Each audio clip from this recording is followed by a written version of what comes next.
Bienvenue pour cette nouvelle séquence d'actualité sur votre chaîne d'information Lilia l'Info. Avant tout, je vous prie de vous abonner en cliquant sur le bouton rouge et activer la cloche de notification. Likez et partagez.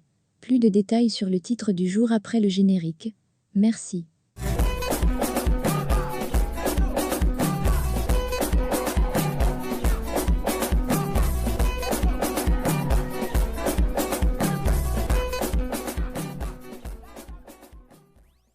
La loi ivoirienne prévoit un salaire mensuel pour les anciens présidents de la République, de l'Assemblée nationale et Premier ministre. Selon Jeune Afrique, les anciens présidents de la République ont droit à 9 584 580 francs CFA par mois, auxquels s'ajoutent 7 500 000 francs CFA de frais de transport, carburant, électricité et téléphone. Les anciens présidents de l'Assemblée nationale doivent percevoir pour leur part 3 375 374 francs CFA. Quand les anciens premiers ministres revendiquent 6 250 648 francs CFA. Ainsi, Henri Konan Bédié, en sa qualité d'ancien chef de l'État et d'ex-président de l'Assemblée nationale, a droit à 23 835 328 francs CFA.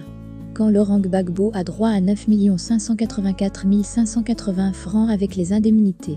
Soro Kigbafori Guillaume, de son côté, doit percevoir 3 375 374 francs CFA par mois en sa qualité d'ancien Premier ministre, 6 250 648 francs CFA en sa qualité d'ancien président de l'Assemblée nationale et 2 209 955 francs CFA en tant que député de Ferkessédougou. Ce qui lui fait un total de 11 835 977 francs CFA par mois. Mais avec ses ennuis judiciaires, ce n'est pas sûr que le président de Génération et Peuple Solidaire perçoive tout ce pactole. À en croire Jeune Afrique, dans une publication datant du 29 octobre 2019, Soro Guillaume a eu du mal à percevoir ses rentes viagères après sa rupture d'avec le Rassemblement des Hauts-Fouettistes pour la démocratie pour la paix, RHDP. Guillaume Soro attend toujours le paiement d'une partie de ses rentes viagères. Selon des documents que JA a pu consulter, s'il touche bien 5 100 € par mois en sa qualité d'ancien Premier ministre, l'ex-allié d'Alassane Ouattara passé dans l'opposition n'a pas perçu les 6 mois de salaire d'ancien président de l'Assemblée nationale, qui lui étaient dus après sa démission forcée, en février, peut-on lire. Selon l'hebdomadaire panafricain, Laurent Gbagbo également s'est plaint de ne pas avoir reçu les rentes auxquelles il avait droit.